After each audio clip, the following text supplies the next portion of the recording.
This is Formula SideQuests, your mostly on-topic Formula One podcast, hosted by me, Kelly, and me, Shannon. Well, hello and welcome to Formula SideQuests, your mostly on-topic Formula One podcast with me, Kelly. And me, Shannon.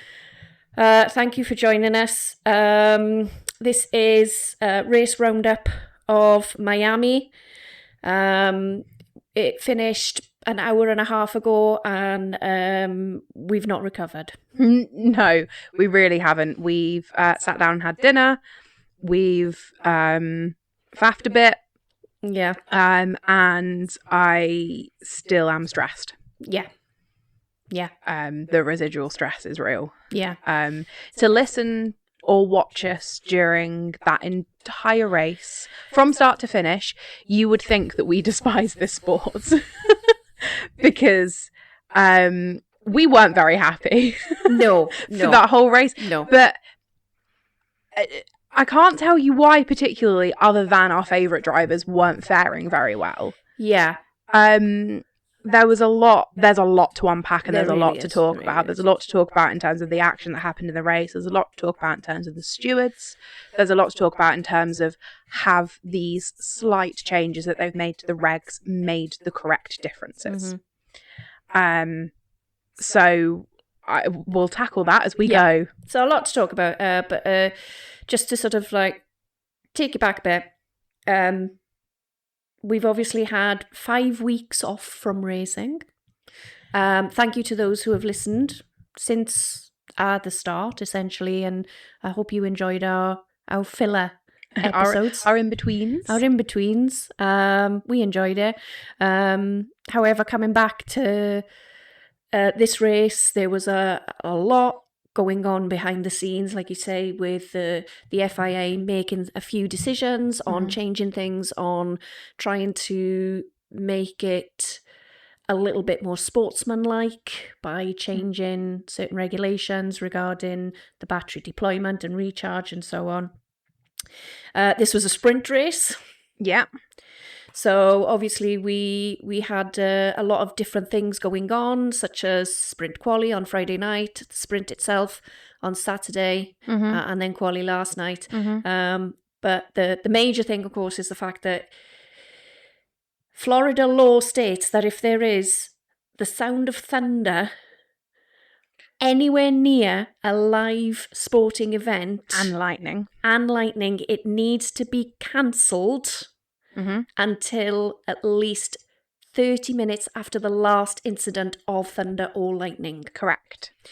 And unfortunately, for the start of the Miami Grand Prix at 4 o'clock local time, Miami, there was a massive thunder and lightning storm predicted. Although I will just say, and I think this is what I was just looking at, so we've still got the Sky coverage on in the background on mute because, genuinely, no exaggeration, about half the grid are currently with the stewards under investigation for various things during the race. So we've got it on so that we can hopefully do updates by the end of the podcast on a few things. But the thing that they've just zoomed in on, I believe, is that it's now 13 minutes past 4 local time in Miami, and there is not a single drop of rain falling out of the sky. No, not at all. What they did is bring the race forward by 3 hours. So they started 1 p.m. local time, which was 6 p.m. for us, which we were fairly pleased about. We Actually. kind of were, and we kind of weren't. Yeah. It shortened our day out a little, but we were kind of pleased with it. But it's interesting, there is not a single drop of rain and no thunder at this moment. But No. Anyway, it happened. They made that decision. Yeah. So Obviously we had prior engagements, which has meant that we haven't mic'd ourselves up during this race. we didn't, no. Which I'm kind of glad about, because I don't think I would have got anything usable out of it in editing. I'm not sure we would have made very good content during that race, no, because there was a lot of shouting and a lot of swearing, but kind of not in a funny way. No. And then at the end, we just went deadly silent. Yeah, so for the last, 3 laps? I don't think we spoke.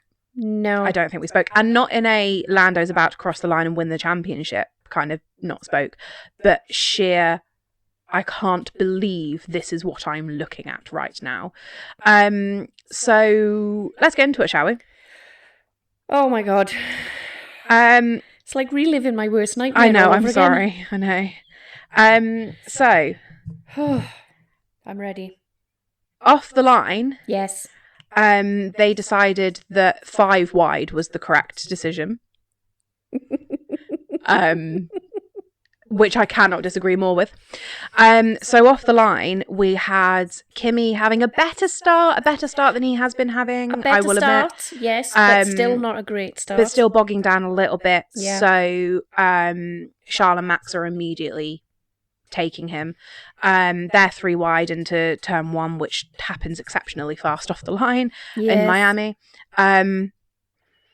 And the 3 of them trying to get round the corner was interesting, but Kimi lost out and dropped back. He did. And then suddenly we had the Max Charles fight that we've been wanting for years now into turn 1. But what was really interesting is that it was nice, clean racing. Yeah. As it always is from those 2. Yeah. And Max spun. Max spun coming out of turn 1 into going into turn 2. Mm-hmm. He came over the radio almost immediately. He was like, "I'm sorry, guys." That was completely my fault. He completely took responsibility for that. He didn't hit anyone. It was completely clean. So we assumed, until we saw the replay, we assumed that he'd made contact with Charles, even if it was just, front wing clips a tyre. Yeah. We assumed that there was contact and that's what made him spin. Mm-hmm. It wasn't. He twitched. And he did the most heroic save. Oh my God. Like, he did a full 180, No, ended up 360. facing... sorry, did I say 180? Yeah. He did a full 360, ended up facing back the correct direction again, and held it beautifully, and no one bashed into him. Like, kudos to every single driver around him. Exactly. But we thought that came from contact, and then you saw the replay and you just realised that classic... He will always give Charles the space because he knows that Charles isn't going to give him an inch. Just made him twitchy. Yeah. And he reacted to something that he technically didn't need to react to because he thought that Charles was going to come across. He didn't. And so we had a pretty big spin, which was a very interesting, like a rare mistake from Max. Very rare. But also, when it came up like a few laps later, the radio from Max going, "Fuck, sorry, guys." Yeah. We both looked at each other and was like, oh my God, did Max just apologise? Yeah. Did Max just A, admit fault, and B, apologise for it? It's like, who is this person? GP probably had to pick himself up off the floor of the garage after hearing that. I know. He doesn't need any more, Doesn't need any more anything, scares. to be fair. No. So that was incredibly interesting. And then at the same time, 50 friggin' things were happening at the same time. It was rather... It was a rather frantic start. What? But at the same time, Lewis and Franco made contact and Lewis got damage to his car. Yep. He was then there after losing 10 to 15 points of downforce per lap, which is, 0.2 of a second? Roughly, yeah. Per lap. So actually remarkable that he finished in 7th where he did in the end, because I think he was driving on significant damage. I think initially we were like, not sure Franco should have done that. And then by the replays, we were like, oh no, that is the definition of just a racing incident. Yeah. Lewis said in the pen afterwards, he went wide because suddenly there's a Max Verstappen facing the wrong way in front of him. Yeah. So he went to the right. Franco just happened to be, it just one of those. It was unfortunate. So that's all before we even get out turn 1. Yeah. So Max drops like a stone down to 18th. Yeah. And immediately starts fighting his way back up the field again. Interesting thing to note on lap 2 was Liam let him past. Yeah. Which was, and actually we didn't revisit that at all. We did not. But from what we could see, there was definitely a radio call of Max is coming up behind him and don't even think about it. Yeah. Don't even think about it. So that was interesting. That was very interesting. Because I remember we were watching it and Crofty's like, oh God, is everything okay with Lawson there? He's going rather... And then he just slotted himself back behind Max. And we're like, as a benefit of your baby sister team racing in front of you, I guess. Yeah. But interesting, because it's not massively often that we see that. No. But I think because Max had obviously qualified second and then lost out so much that they obviously just went, well, For now. for now, let's just do it. Yeah.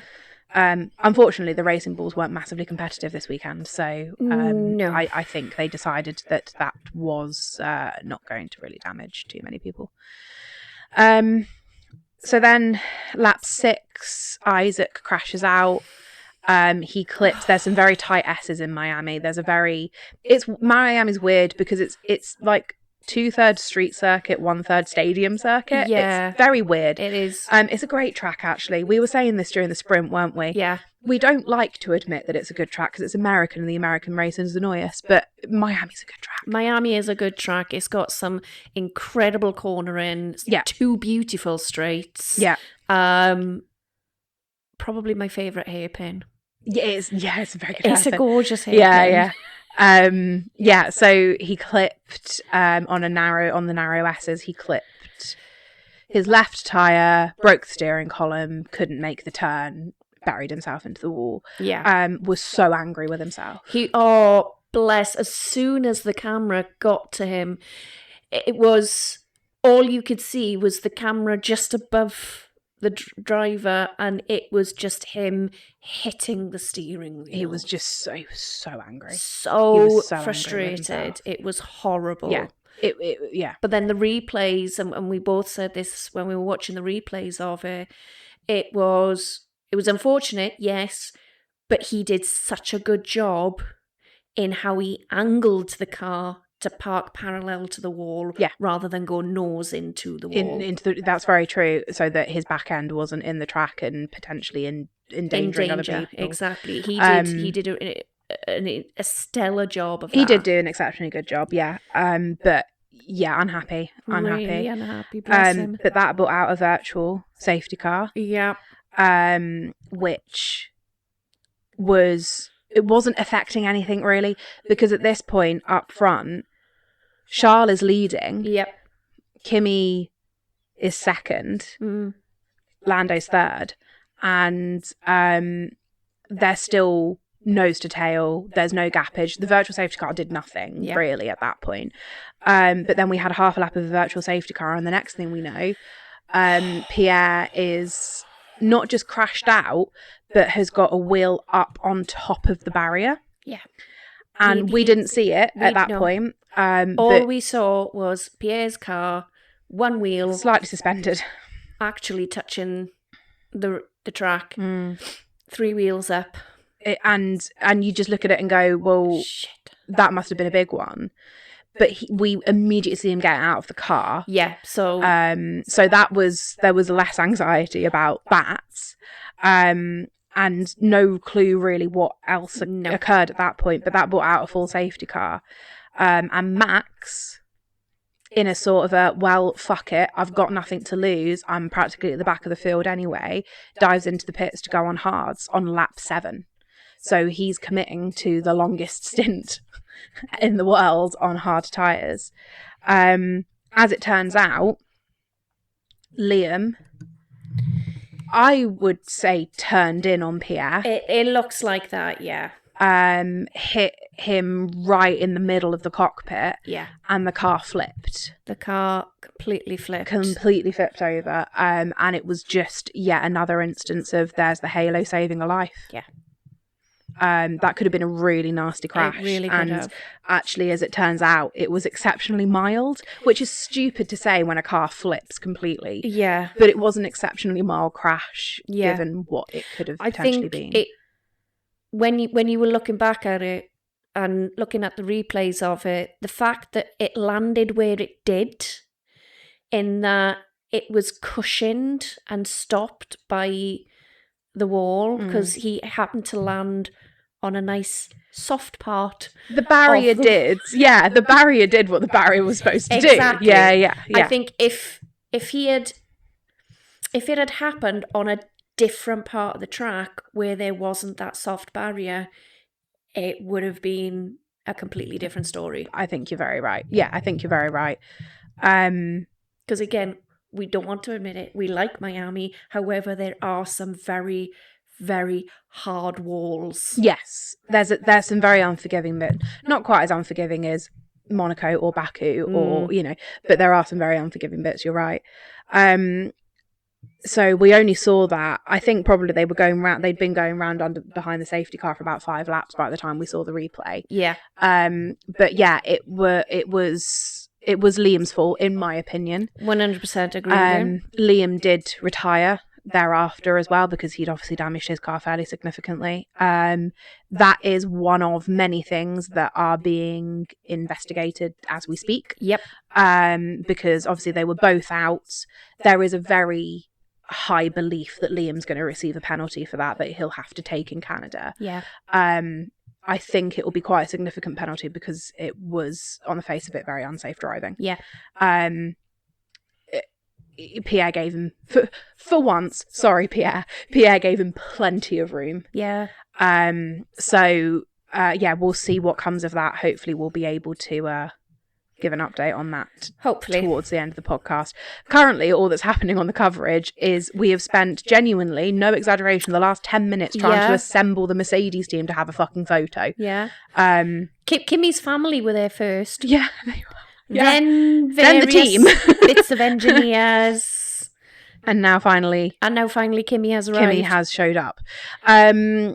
So we had a good 5-6 laps behind the safety car because suddenly there was 3 cars to recover. Yeah.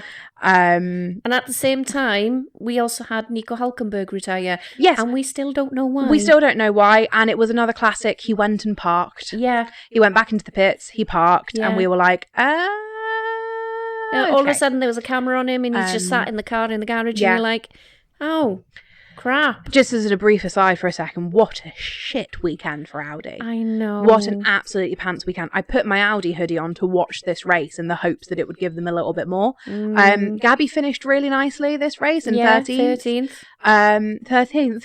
13th. Piss off. But the sum of their weekend is 2 fires, multiple DNFs, multiple DNSs. Yeah. Not a good weekend for them. Not a good weekend for them. What a waste of a really good race suit. Oh yeah. Yeah. Yeah. If you haven't seen it, look up the Miami team kit and race suits for Audi. It's gorgeous. It's stunning. Absolutely gorgeous. I think there was a lot, obviously, on the socials over the past few days, especially about, for example, Mercedes race suits. And again, if you're not seeing it, go and look it up. It's horrendous. All we're going to say is Teletubbies. But the Audi, stunning. Absolutely stunning. That's how you do it. That's how you do a special livery. Yeah, you're very right. And it's a shame that we can't afford the team kit. Moving on. I mean, if there is anybody listening who knows somebody who knows somebody who knows somebody who could, that'd be great. Thank you very much. Audi, if you're listening. Yeah. I'm sat here in one of your hoodies. Yeah, my hoodie is I'm not wearing it, but I've your got the hoodie hoodie just as well. to my left. Yeah. If you could send us some Miami team kit, thank you very much. So we did 5, 6, 7 laps behind the safety car, quite a few laps behind the safety car. Yeah. So Charles had a bit of a shit restart in as much as he went in quite a predictable place and didn't really get the jump on them too well.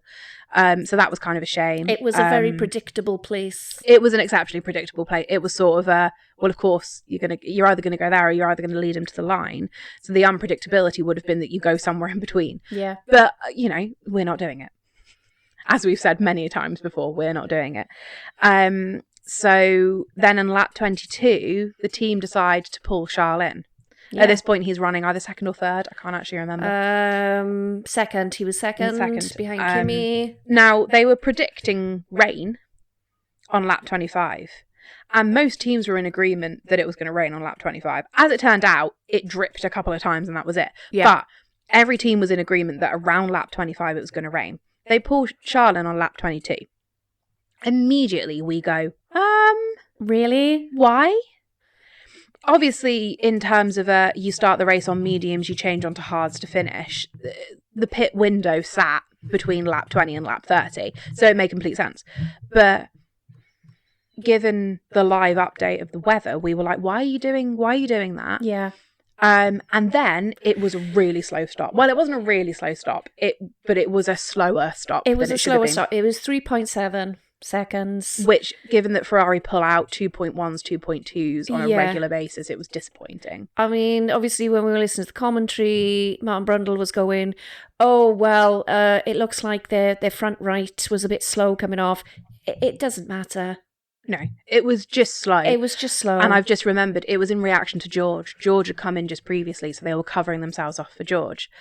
But the trouble is, George had come back onto track and done a lap. Charlotte pitted a lap later, and the slow stop brought him out behind him. George, If they'd done even up to a 2.5, 2.6, like a middly fast stop, he would have come out ahead of George, and we would have looked like a very different race. A very different but ending, yeah. He came out not only behind George, but in the middle of a bunch of traffic. Yeah, so both George and Charles were in the middle of, what was it, 2 Hasses and some other people. I really can't remember. At this point, I couldn't fathom anything at this point already, because it was so chopping and changing. We had 5 leaders in this race. 5 different leaders in this race. Yeah. And Charles is very quickly on the radio going, his first radio was, "If it's going to rain, why did you bring me in?" Yeah. And he received no response, classic Ferrari. Nope. And then the second radio was, "Next time you make a strategy call, please talk to me. I am here as well." Which pulled on my heartstrings a little bit, because I was like, I thought we'd got past this. Yeah. I thought we weren't doing this in 2026. Yeah. But it was a classic Ferrari lack of communication, making a decision thinking that they know best and not actually communicating with the driver that's driving the fucking race. Really disappointing. So, lap 26, 27, it starts to drip, but nothing significant. Bearing in mind we were waiting for torrential downpours, which a few of the teams were saying were going to happen. Yeah. But it merely sort of dripped a little bit, and that was it, and it did nothing else. So all of this, holding on and waiting for this storm, didn't really happen, and we're currently looking at the TV and grinning. So Ted's notebook is on. If you don't know Ted Kravitz, who is our favourite, I would say he is a god. He's absolutely fantastic. He does his quote unquote notebook at the end of the Sunday, where he just hangs around, basically chats to people, sums up the race, waits for things like the stewarding decisions like we are. He was stood next to the massive clock in the middle of the hospitality paddock, pointing at it going, so it's 25-5 and there's no rain, and he's underneath the open top stadium. Absolutely hilarious.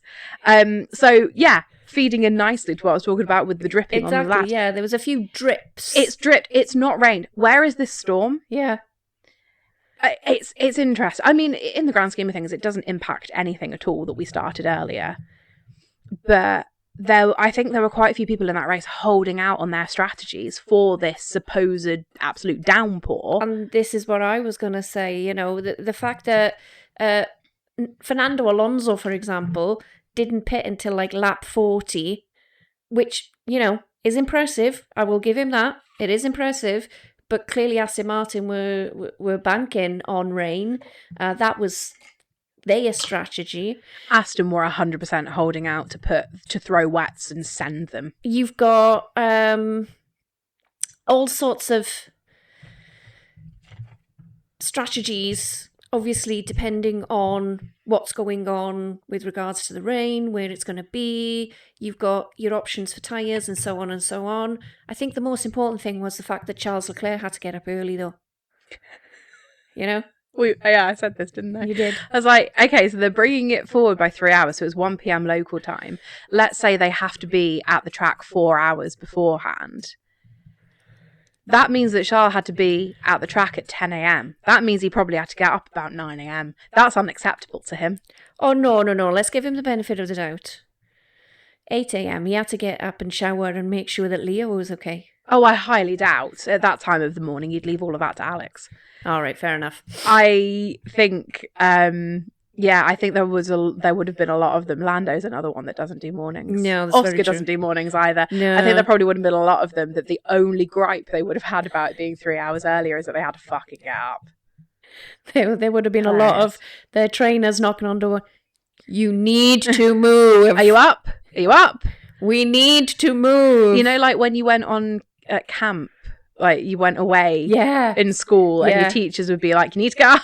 Yeah, knocking at the dormitory doors going, right, come on, let's go, let's move it. Come on, breakfast time in 5 minutes. Whatever hotel they're all staying in would have just been trainers and team, like, media liaisons knocking on the door going, get up! Hilarious. Anyway. Yeah. And then it sort of lulled into not a lot. Yeah, so from like lap, I'd say, 29? Yeah. It just, people pitted. It wasn't extraordinary. We fell into a standard strategy rotation. Yeah. People were pitting, like you say, when people should have. And then it was just like the odd, occasional, ooh. Yeah. Ooh. Yeah. There was a bit of swapping and changing. You know, Max had made it from 18th all the way up to second. And at one point we thought he was going to be fighting Kimi for the lead. So that there was that. Actually, one thing we probably should mention is Max was driving angry. Oh yeah. I mean, I personally fucking love it when Max is driving angry.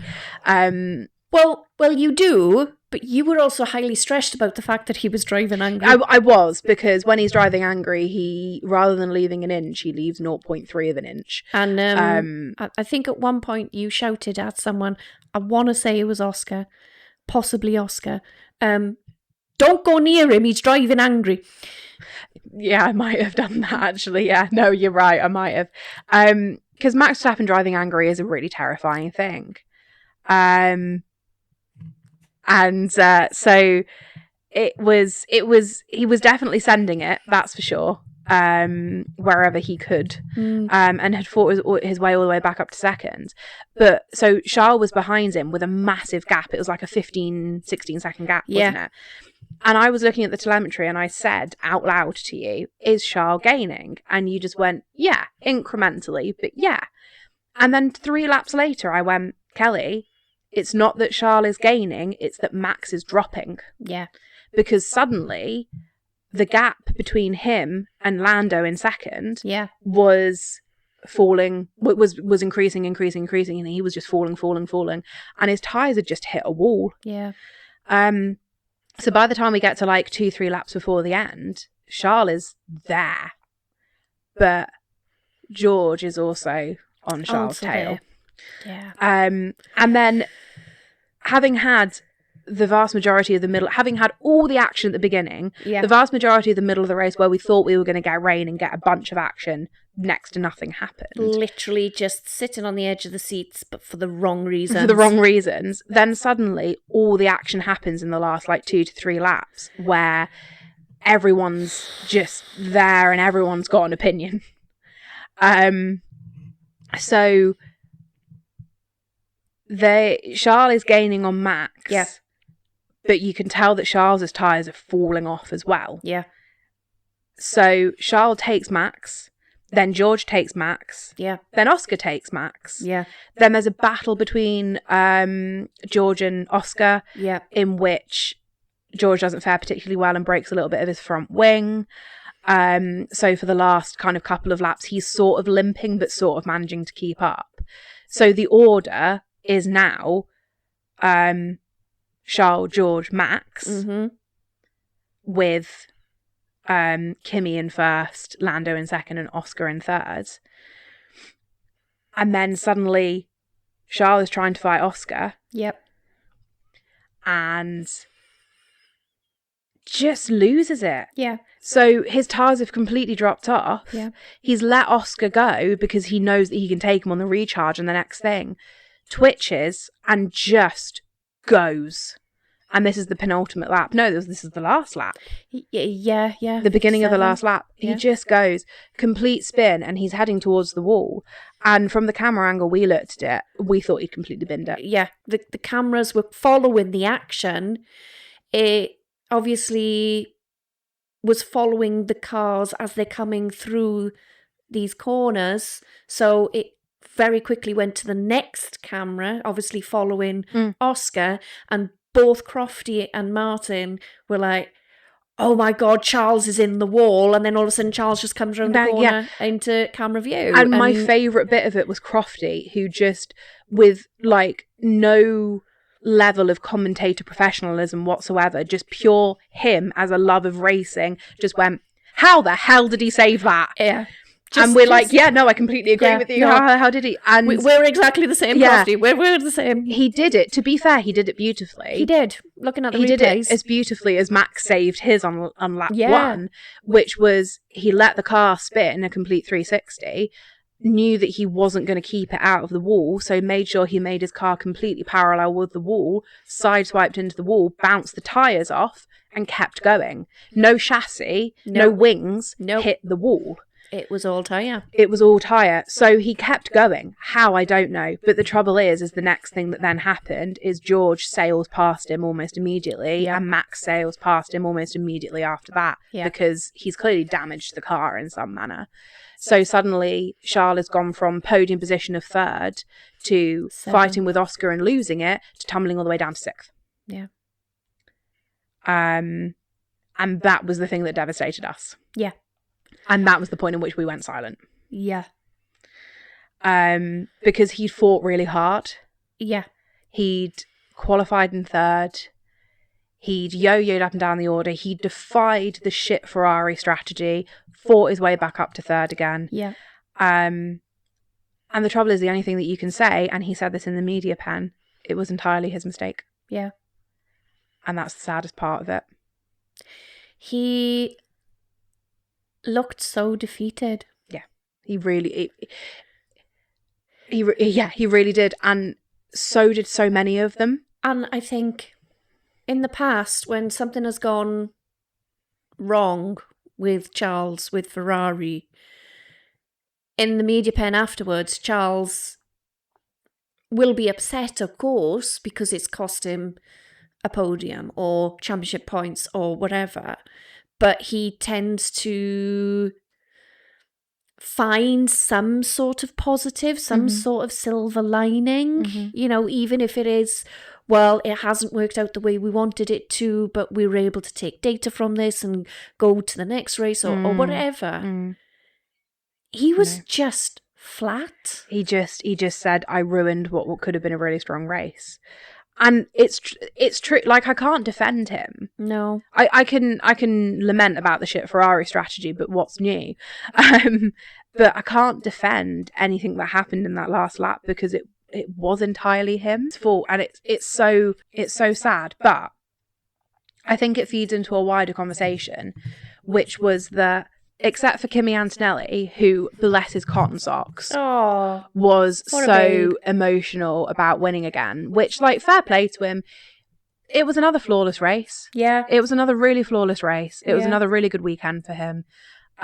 He is now in breaking all the world records again of the youngest driver to have 3 consecutive wins, convert his poles, etc. But apart from him, there wasn't a hell of a lot of positivity coming out of the drivers. And I was really hoping for a sort of revitalised spring in their step. Yeah. They've had 5 weeks off. Yeah. That they've been working very hard during, but they've had 5 weeks off. There have been some regulation tweaks that are supposed to have made this racing better. And I've got to admit, we did see some of that. There didn't seem to be as much of a discrepancy with people breaking into turns. And there didn't seem to be, for example, when you compare the reason why we are talking about break-in discrepancies and battery deploy and all the rest of it, you know, the crash that Ollie suffered, there didn't seem to be as big a discrepancy as that incident between Ollie and Franco. So there seems to be something happening. However, a lot of the flip-flopping, as it's so aptly been named, it was down to battery deployment, battery recharge, and the drivers knowing how to use that rather than actual overtaking. This is the thing. On the face of it, you can watch everything that we just watched and go, there's a bunch of passes and a load of racing and a load of swapping positions, and this is great, and it's more than it ever used to be. And I think we were very naive to it in the first couple of races because we were just excited that we were seeing that. Yeah. Until we understood that actually it's manufactured and it's artificial. What really pulled it into focus for me was after the race, Naomi was talking about how it's not that they're finding how to use the battery deployment. It's that they're having to work out completely different places to overtake. So it used to be that, on XYZ track, that the good overtaking place for that would be this corner, and you'd overtake on this straight here. They're having to find new places to do that. So it's not just a U battery, I battery, U battery backwards and forwards. But it's not out of race trim. It's not out of instinct. It's not out of a new driver who... Take Kimi, for example. Yeah. It's not out of, he's new and he's been doing this differently, so he's going to find a new way to do it. Like when Max started. Yeah. He had a whole different way of racing that really caught everyone by surprise. And he really developed that and learned how to do that, and people had to adapt to it. This is not new instinctual racing. This is learning how to press a button in a different place. Yeah. Is that racing? In my opinion, no. No. Because you could do that in a simulator, and that's not to take away from those that professionally do sim racing, because that's a whole art of its own. Yeah. But it's a whole art of its own. Exactly. This is an F1 car. Yeah. This is about raw speed, power, understanding how to throw a box on wheels into a corner correctly. And there is such precise art to it, and it's why we love it, that I can't stand the concept of actually it's now dictated by who can press the correct button at the correct point, or who can find a new place to press a button that catches someone off guard. Yeah. That's not racing. No. So, okay, we've pulled back the regs to make them safer. Brilliant, fantastic. I'm so obviously behind that. But have you brought us back the sheer raw racing of Formula 1 in 2018, for example? Yeah. No, you haven't. No. And I wonder if, again, there was a feeling of that in the pen afterwards. Lando was disappointed because he said we should have won. And that also came down to battery deployment and learning where to use it and where not, and having to cool the car. And the way that you cool the car is not by braking, it's by LiCoing. Does LiCoing charge the battery? No, it doesn't. So there was frustration there. I think Oscar, bless his heart, was just happy to be there, but wasn't massively ecstatic because he was on the bottom step of the podium.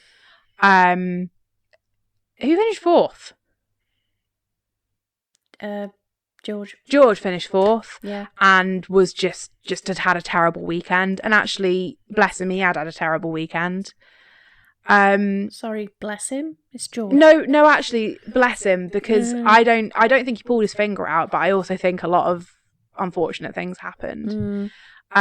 Max finished fifth and was just pissed off with the entire thing, and then had to be pulled up in front of the stewards for the most stupid thing in the world. Charles and Lewis were just the House of Ferrari depressed again. We lost 4 drivers, 1 to mechanical issues that are only because of this set of regulations. I was still sat there going, I had so much hope. Yeah. And I'm not sure it's delivered.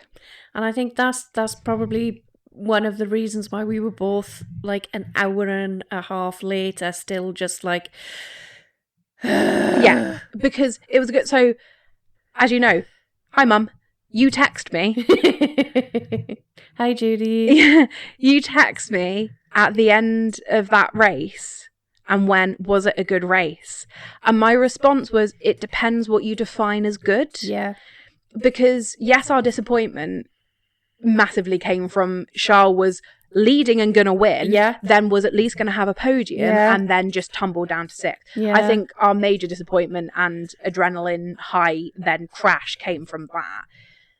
But I think secondary to that, I was still watching it going, this is about science, not racing. Yeah. And I just can't get behind that. Yeah. And I think that was probably where we had such a high adrenaline and nerves before it started, because we were like, oh, what's this going to be like? And then we realized very quickly that nothing had changed, realistically. And I could lament and whinge about that until the end of the earth. The only thing I will say is that I suppose give them more time, they'll all learn how to do it properly, and maybe we'll find a happy medium. But will we this season? Yeah. I don't know. Yeah. That was a real soapbox, but... It's fine, don't worry. Yeah. Do you feel a little bit better now? Maybe. Okay. I'm still pissed off. So what we're going to go to now is that about 50 fucking drivers were pulled up in front of the stewards. So unfortunately, it's got nothing to do with... It's got nothing to do with that, okay. Steward decisions just yet. Okay. However, there have been conversations with both Pierre Gasly and Liam Lawson. Pierre was asked about the crash, and he said, it shouldn't have happened, but I'm more disappointed not to get the points for the team on a weekend where we clearly deserved some. It wasn't pleasant inside the car, and I think it could have been avoided, so it's just a bit annoying. I mean, that's a very measured response from Pierre. Normally he goes all French on these kinds of things. Yeah, I mean, I do wonder if that's paraphrased. And clipped slightly. And clipped. But very true. Alpine, I mean, what the fuck have they put in those cards? Alpine had such a strong weekend. Franco Colapinto finished 8th. Why are you shaking your head? I'm just saying, I don't know. Oh, okay. I thought you were about to say, no, don't worry, because he's been disqualified. No, unfortunately, no. I've not read that yet. No. Yeah, no. I mean, that Alpine is stonking, and I just don't understand. But also, it goes to show. It goes to show. No, it goes to show that actually Franco's not a terrible driver. Oh, Jesus Christ! Which is news to me. But anyway, so obviously, on the flip side of that, Liam Lawson was also asked about it. Let me guess, just before you start, does he have a different opinion? Well. Okay. It sucks for both of us, obviously. Good start. I was like, thanks, Liam. I just went into the last corner, and when I braked, I lost the gearbox and went into neutral. I basically had no gears and I couldn't stop. It's not something I've had before. Oh, shit. Obviously, it's quite a big issue for us, and it's what meant we had to retire the car.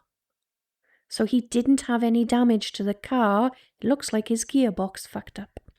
So he flipped Pierre like a pancake? Yeah. And otherwise could have cracked on, except for it was the gearbox that caused him to flip Pierre like a pancake? Yeah. Wow. So, obviously, we've still not got any stewarding decisions. We are now... a significant portion of time post-race. A lot of time after the race has ended. So it will be interesting to see what comes of that. Oh, she's made a face. No, sorry, my face was just full footage of Charles getting out of the car. Oh, no, I don't want to watch that. No. No, I will be. I'll be upset. I'll watch it tomorrow after I've had a sleep. Really shit sleep. Because I don't think I'm going to sleep properly tonight. It just, the adrenaline's still there and it's not going anytime soon. It's horrible. Yeah, no. So yeah, unfortunately, we are... I'm trying to work it out in my head, but my brain is not working. I know, it's about so 2.5 mad, hours. isn't it? There you go. It's about 2.5 hours after the race has ended. And we still have no stewarding decisions. We have no stewarding decisions. We're waiting on Liam and Pierre incident. Yep. Max crossing the white line. So the Max thing that we're waiting on is that he apparently crossed the white line of the pit exit. Mm-hmm. So if you don't know, there's obviously a white line that denotes this is the pit exit, this is the actual racetrack. You have to be completely clear of that white line before moving over to the left to be able to rejoin the racetrack. He was noted for crossing that white line. When you look at it from the onboard, which doesn't give you a full picture, but when you look at it from the onboard, if he did, it was mere fucking inches and could be called a complete mistake and not intentional. Max looked fairly pissed off about it. We will see what occurs there. Charles is being pulled up in front of the stewards as if he didn't have a bad enough day already, for number one, leaving the track too many times After his spin and his because bounce off the wall. he cut a couple of corners to regain some composure effectively. And number two was that he was driving the car under unsafe conditions because they believe that he damaged the car too much to be able to continue. That second one is complete BS. Complete BS. Because he Not a single thing fell off that car. No, but also he's half a lap away from the finish line. What's he going to do? Park on the side? Or just come into the pit lane and what, go back round? No, he's going to come across the fucking finish line. Yeah. I mean, we don't do this often, but we completely agreed with what Martin Brundle said. Yes, I know. It was a rare moment. I wanted to document it for posterity. We completely agree with Martin, who went, what's he going to do? What's he going to do? If he pulled up to the side, that would have been at least a virtual safety car. Half a lap to the end. I know there were a couple of back markers that had been lapped twice, but it pointless. Fucking pointless. But also, the reason that they say that if you've got a damaged car, you can't keep going is bits falling off it, right? And debris and causing issues to other people. Because of the way we very beautifully described how he crashed earlier and the fact that he tyre touched and nothing else, nothing fell off that car. He damaged it, but he damaged all the internal gubbins. He didn't damage the outside. No. So he limped back, but not dropping pieces of body work every 30 seconds. The leaving the track too many times. Okay, he cut a few corners because he was struggling with his steering. However, it's usually that they get investigated for leaving the track and gaining an advantage. Yes. What fucking advantage was he gaining when two cars then sailed past him thereafter? Fucking none. Leave him alone. He's had a bad day as it is. I think you may have realised our allegiance during this podcast. If you hadn't already. If and you if you hadn't hadn't already, then you weren't listening. And then there were two other investigations happening after the race, which were one was for a yellow flag infringement and one was for a black and white flag infringement. And I can't remember who they were. I think Esti Besti was one of them. I think Esti Besti for a yellow flag infringement. I think it was Alonso for a... No, they solved that during the race. Oh, they solved that one during the race. Yes. So but there's a lot going on in the steward's office right now. There is, but everyone was getting rather pissed off. By everyone, I mean commentary. We're getting rather pissed off, and rightly so, with why can't you make that decision now? Yeah. Why can't you? Yeah. Especially with things as cut and dry as like Max's, did he go over the line, didn't he? And more importantly, that happened in lap 7 of a 57-lap race. And as we mentioned, the lull in the middle was really quite quiet. They could go back and look. It's a massively cut and dry. You find your right camera angle. Did that tyre touch that white line? If it did, penalise him how you see fit, which I imagine would be a 5-second penalty at that point. Yeah. If it didn't, brilliant, we'll crack on. Why can't we make that decision during the race? Yeah. What's the point? We said that any decision that gets made about Liam and Pierre after the race, fair enough. They're both out, so you can't penalise them. You physically can't penalise them this race. So if Liam gets a grid place penalty for next race, then that makes complete sense. That's the only thing you could possibly do. But it's if you now penalise Max, he's now going to drop a place and George is going to rise a place. It's not going to make a huge amount of difference. But why can't you do it during the race? Yeah. And we have had it before where someone that should have enjoyed their podium didn't get to enjoy their podium because they only made a decision to penalise a podium stander after the race. What do you do? Your entire function is to decide whether these drivers are working within the rules that you have set for them. If you believe that they haven't, then you need to do something about that during the race. Every weekend is unique. Yeah. If you penalise someone in Canada for something that they did in Miami, that's going to have a completely different effect on every single one of those 22 drivers on that grid compared to if you'd done that penalty during that race. Yeah. I know. And I think this is possibly the other reason why we were getting a bit angsty at the entire thing, was there's so many unanswered I hate leaving a race and not actually having answers to so many things. Yeah. But all we seem to have this season, because of the weird mechanical bullshit that's going on, whatever, we don't know why Nico DNF. Nope. And we still don't know why their cars kept catching fire multiple times throughout the weekend. It now turns out that Racing Bulls have got a gearbox issue that sounds pretty nasty and pretty worrying. We don't know whether two drivers that actually had a really big part and a really big impact in that race are going to get penalised for things that actually we feel didn't have much impact at all. It was a very unsettled, very topsy-turvy race. Yeah. It was really bad.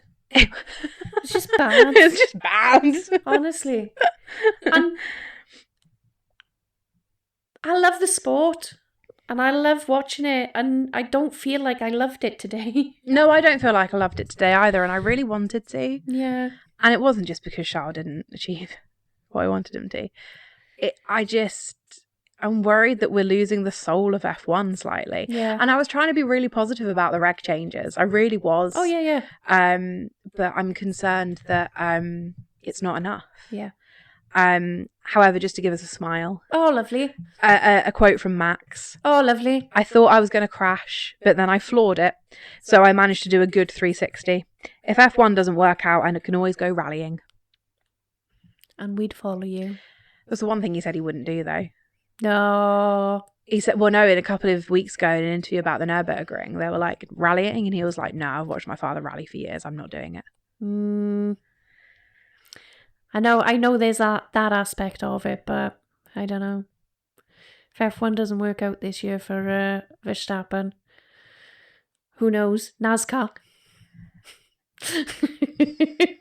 God, if you find F1 boring, Christ on a bike. If you think F1's just going around in circles, go and look at NASCAR. My God. Audi's official statement about Nico developed a technical issue in the opening stages of the race. As it was not possible to identify and fix the problem, they were forced to retire the car. Oh, gosh. That's the end of it.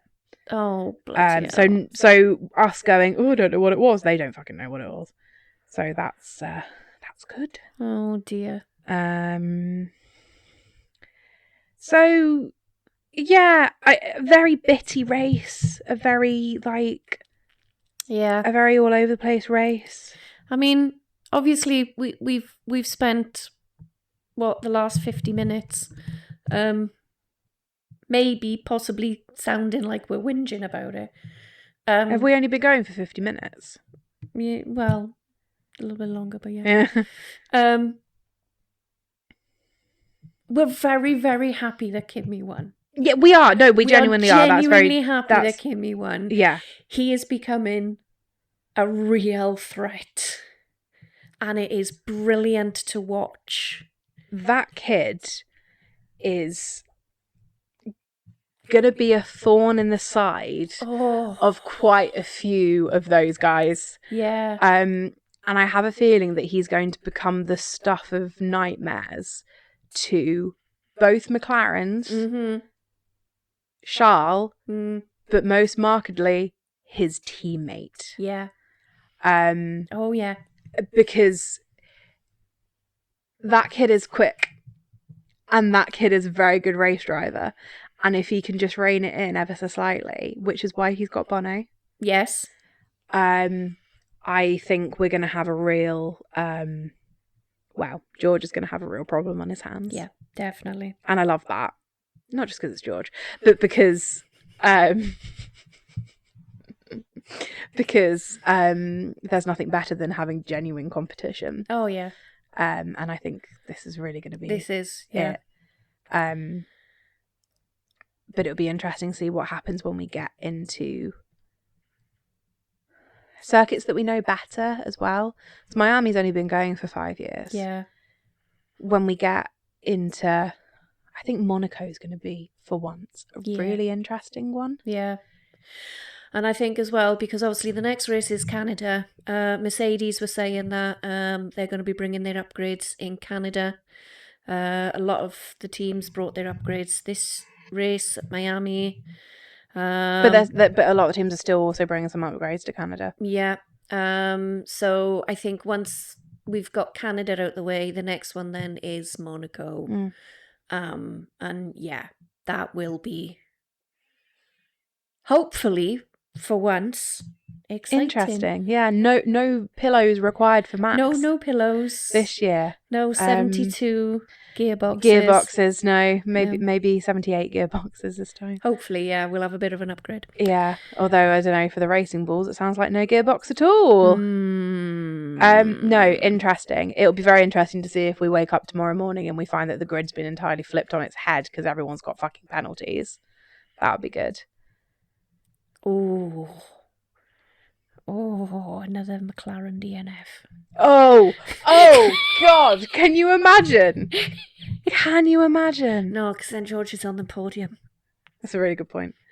Yeah. So I don't know. It was a really adrenaline-filled hour and a half. Yeah. For not a lot of gains. No. Is what I've felt. Yeah. And a lot of things to be slightly annoyed about, but I think the drivers were slightly annoyed about a lot of things. Yeah.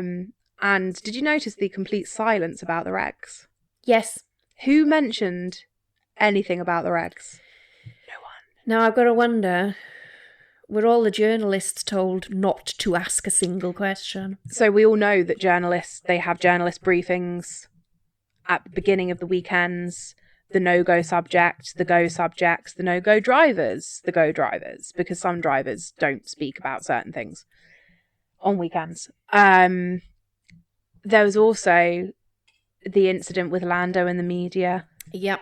Last week, in which he was actively told by his team that he wasn't allowed to answer certain questions.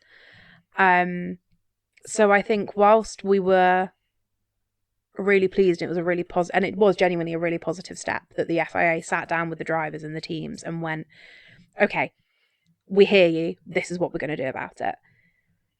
There does seem to be a lot of hush and a lot of covering up and a lot of, well, we don't talk about it now because we're just going to go racing, but we're not going racing. So yeah, I'll be interested to see whether they start getting vocal again, because obviously they got incredibly vocal. The FAA went, okay, we'll do something about it, but you need to button it, is what I imagine has probably happened. Are we going to see over the next few races them start to build again? As they realise that actually the comments, what's happened hasn't quite achieved. Yeah, it's achieved the safety aspect, and obviously that was genuinely the most important and the most vocal part for all of them, but it hasn't achieved but we're race drivers. Yeah. That don't race in Formula E. Yes, very true. Right, well, I think that's a perfect point to round up. Thank you very much for listening. Hope you've enjoyed that race roundup of Miami. Of course, our next race will be Canada in 2 weeks, 3 weeks? 3 weeks' time. 3 weeks' time. The next bank holiday weekend. Yes, it will be Canada. Obviously, I would just like to take this moment to say that there is absolutely no regularity in which I edit and upload these episodes. It's an understatement of the century. Fully intended to, when we started this in February, to have a regular schedule. It ain't happening. No, it ain't happening, but that's okay. However, Canada race roundup might be slightly late because Shannon's going out without me. And this is not acceptable, but more importantly, she's going out on a race weekend. And I am going to make a good point of saying this because you keep making a point about the fact that I'm going to download and miss in Barcelona. And in complete fairness to you, it was only arranged a week ago. and the person that I'm going with will vouch for this. One of the first things out of my mouth was, but I'm going to have to tell Kelly that I'm not going to be there for the race. Hang on. I might have to, hang on. Can I? There was a debate. No, I can imagine. I can imagine there was, yeah. So yeah, we will be watching Canada. Later than planned. Well, yeah. Yeah. Or we'll be recording later than planned. We will definitely be recording later than planned. So, yeah. Sorry. So don't worry, there will be an episode. Yeah, we are alive. It's just you know what? May's really busy. May is really busy. However, what might happen, I love how we said we're going to wrap up and we're still fucking yapping. Yeah, it's fine. What might happen is that we are going on holiday together next week. Yes. We are going to visit Haynes Motor Museum. We are. Which we're very, very excited about and has got a lot of different cars and a lot of different things in it. But it's also the home to the Williams F1 Museum. Mm-hmm. And we thought we would record a podcast about that. Yes. Afterwards. Whether that comes out immediately or whether we save that maybe for summer break. Yeah, we're not too sure. We'll see. We'll see what happens with Canada. We'll see when we can record, when we get that up, But so there's that content coming as well. Yeah. So lots to look forward to. Thank you very much for listening. This has been Formula SideQuests, your mostly on-topic Formula 1 podcast with me, Kelly. And me, Shannon. Bye. Bye.